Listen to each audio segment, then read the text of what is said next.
nagdala sa akin.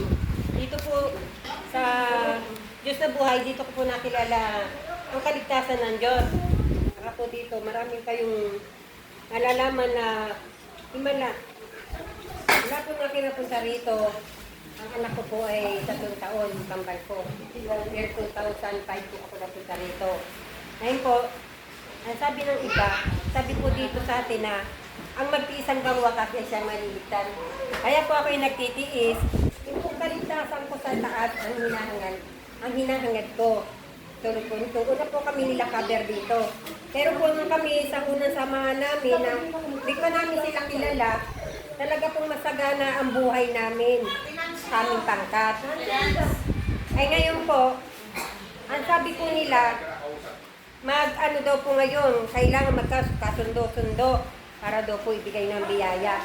Yun po ang napapansin ko ngayon kasi kailangan po talaga magkaisa, parang ibibigay ng Diyos na biyaya, ay ibigay na. Dahil po, kailangan po tayong lahat ay magkasundo-sundo sa araw-araw, sa panahon na nandito po ang Panginoon, ang pasto po, ang unang sugo po, ang una nating susundin dito. At unang-una po sa atin, ang ating sarili, tayo pong mga magulang ang binabasa ng ating mga anak. Nung po akin napunta rito, ang mga anak ko po na isa-isa ko nang dalhin dito.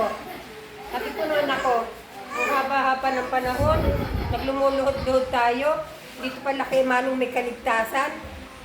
Ang sabi ng ano ko, talaga ako dito paligtasan.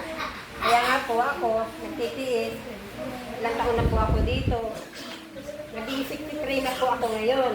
Kaya po ako nagtitiis dito, lahat po ng pagsubok, tinitiis ko. Lahat na dumating na kung ano man ang mangyari sa amin, pinaglalaban ko pa po dito ay may Diyos na buhay. At yun lang po at maraming salamat.